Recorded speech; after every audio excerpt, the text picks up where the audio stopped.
the invention and utilization of the clock in human societies has to be one of the primary reasons for the neurotic behavior in which most human beings display on a regular basis. The constant anxiety that one experiences when he or she are constantly looking at the clock, constantly checking, putting it down, going on the computer for 15 minutes, checking it again, going back on doing whatever for 15 minutes. Oh my god, I can't wait until I get out of here. This sucks. This is boring. And then you keep checking. Now, the law is that how you do one thing is how you do everything. So you get in this habit of constant anxiety. So even when you just chill, when you have like an hour to chill, you're constantly checking for the clock. You're constantly looking like, okay, I got an hour. Oh, I got 45 minutes now. Oh, I got this much now. Oh, I got 30 minutes. Oh, I got 25 minutes. And on and on and on and on and on and on it goes. This completely artificial sense of the clock, that you have to obey it, has ruined your life, has made you a neurotic human being. Incapable of relaxing, incapable of surrendering to the eternal moment. Now, why am I talking about this? Because I meditated, earlier on. I finished 15 minutes. I made a first video. This is the second video. And I set the timer for 45 minutes. I sat down. I, very quickly went into meditative state. And I forgot that there's a timer. I completely slipped out of I went into a timeless, spaceless state. I completely forgot everything, My awareness no longer became locked up in just a physical body. And I had this wonderful blindfold meditation on, right? Total darkness, blindfold. So it helps you pretty quickly to forget where you are, what's going on, and that you had a timer. And so I went into a pretty blissful, I wouldn't call it blissful, no. I went into a deep relaxation state, very, very deep relaxation. About maybe, I'm now estimating, right? Because I like I said, it was timeless and spaceless. Maybe around halfway through, let's say, I just wanted to lay down, so I just laid down and just stayed like this, okay? And again, just I went out of time and space. Maybe not when I was sitting, but as soon as I laid down, as soon as my body told me to lay down and I laid down, I was gone. Completely forgot there's a timer, completely forgot that I was meditating, okay? And that's a good sign of a good meditation session, is that the meditator forgets that there is a meditator to begin with.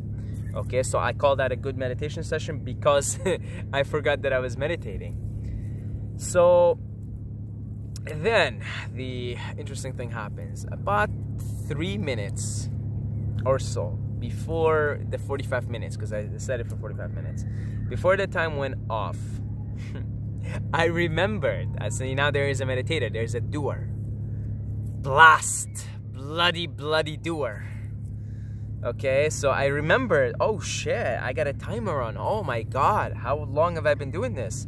Oh, I set it for 45 minutes, and then that whole thing was ruined, man.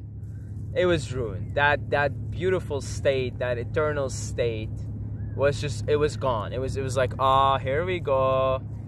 Back to the ego, back to the chatter, back to the mind, jumping from one point in space and time to another point in space and time. Here we go. So then I waited for three more minutes, right? I drifted out of that space because I remembered that I set a timer, and then there we go. Boom, the conditioning of the time, the clock, right? So I'm training myself slowly to weed myself out of this programming. I'm programmed just like everybody in the society. Of this constant programming to measure things, objective. You know, rational mind wants to make it objective, right? Wants to measure things. How many kilograms do you have? How many minutes did you meditate? Because it's all about accomplishment. Yay, I meditated for 45 minutes today. Good job. Right? That's just the ego. That's just the mind. That's the thing that thinks it's finite. Wants to accomplish as many things as it can before it perishes. It knows that it's going to cease to exist at some point. And what ceases to exist when you die is just a thought of who you think you are. But you, as the pure awareness, that you're there all the time watching the movie, all these different movies, right? So that you have created, yes, intelligently and magnificently. So I'm now slowly training myself to, you know, I realize that's why meditation is such a good thing, because you realize what's keeping you from entering the kingdom of heaven and staying in the kingdom of heaven. And this sense of anxiety that comes from constantly being a prisoner to the clock is it's a very deep programming, okay, that you're gonna spend a lot of conscious time and effort to try and weasel yourself out of that messy situation, out of that faulty programming. So luckily now, the way my life is, it allows me a lot more flexibility to try and more live in the timeless, eternal moment. And I can't do it fully because I teach children. That's what I do. I teach children online. I teach them English. So I have to be at class. I teach them, in the morning for an hour and a half, 2 hours. So I have to be there at certain time, which means I have to wake up at certain time. Okay, so the training for me personally will be a total submission and surrender to having to abide by the clock.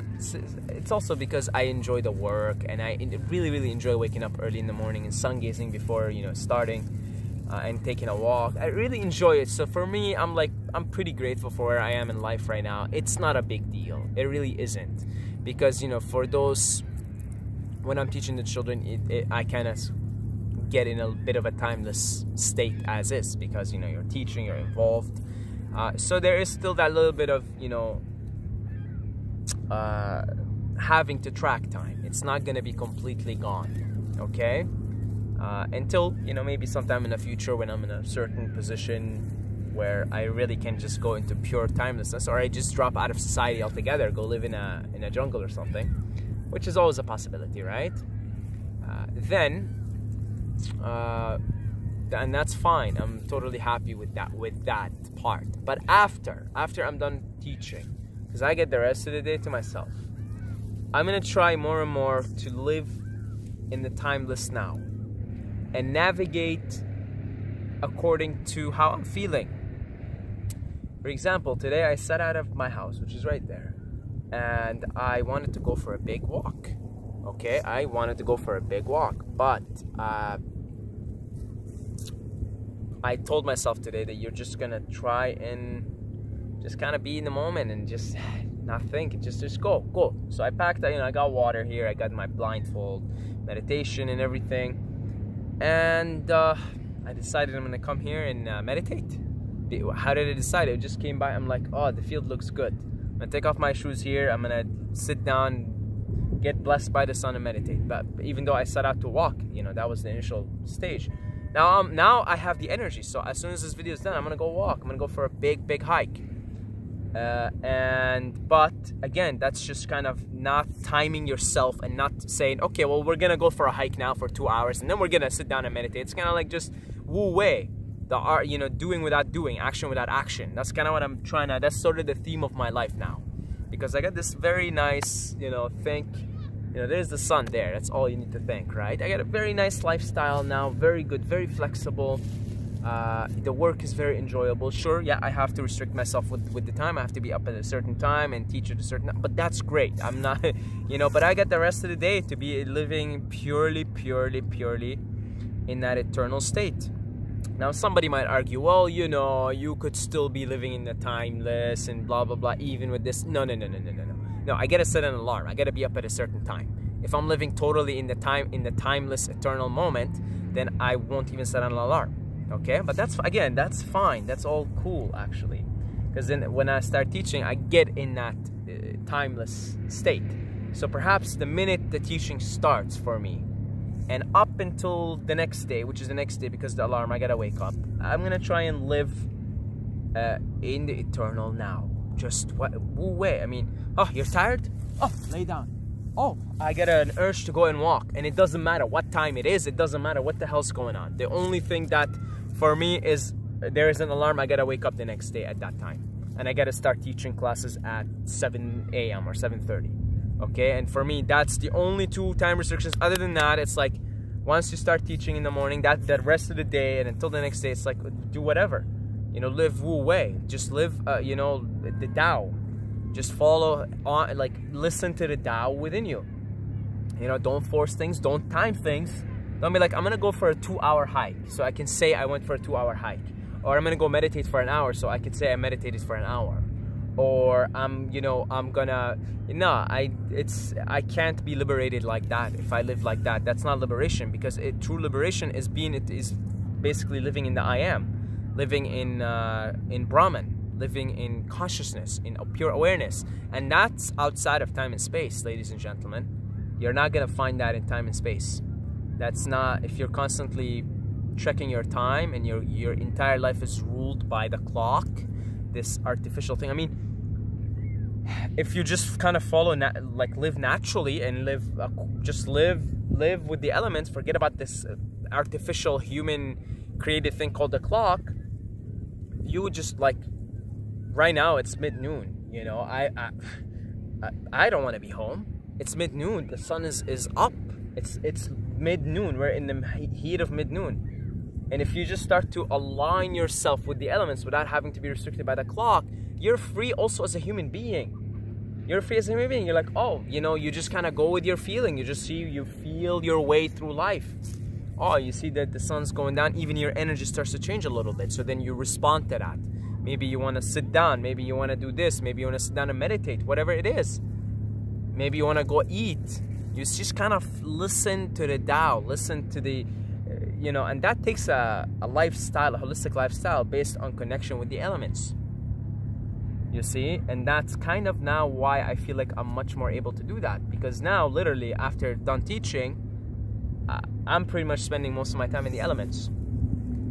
You know, deeply in the elements. I'm not in the forest right now. I'm not in the heart of it yet. Okay? It's, you know, I'm getting more into it now that winter is done.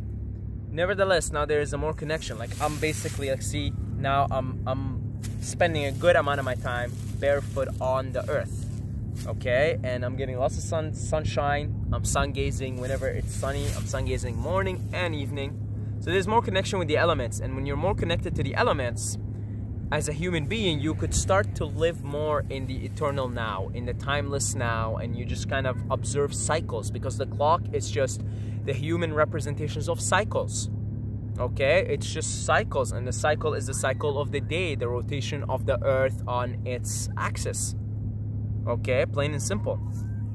The earth is rotating, and so the sun, the position of the sun keeps changing relative to the earth, and that causes the cycles of the day. So then we create this thing called the clock. We figured out, okay, you know, that's the cycle. There's 24 hours in a day, and that's how we're gonna, and it's primarily for business. I mean, it's primarily to, you know, for people to, you know, go to work. And it's the slavery system that we have going on, this 9-to-5 wage slavery. It's a slavery. I mean, this planet is, it's the Kali Yuga, right? It's the age of darkness, and so most human beings are slaves, and one of their slave masters is the clock.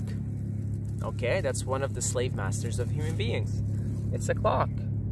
And so that's a recognition on my part. And so then, yeah, it'll be nice to start living more in the now. It's just that's the present moment. That's the liberation. That's when you're liberated, right? An enlightened being is always living in the present. Doesn't matter.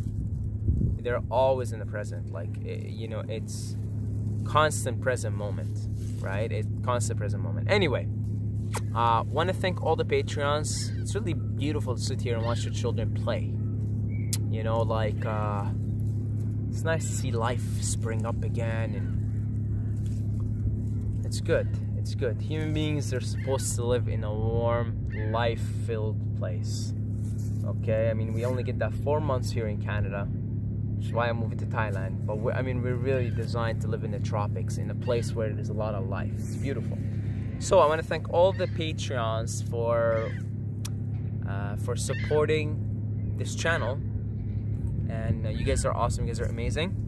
Thank you very much. You made the conscious choice to support this channel, and you guys are amazing. If you'd like to join the Patreon family, you lazy slobs, you could do so. You could just sponsor the channel with $2 a month. That's nothing. I mean, how much do you spend on Amazon? All right, how much do you spend on Amazon? All these things you buy from Amazon, $2. What's $2 gonna do a month? Enough for you guys to do this. I could do this full time.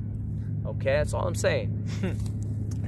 That's about it. Until next time, may the force be with you.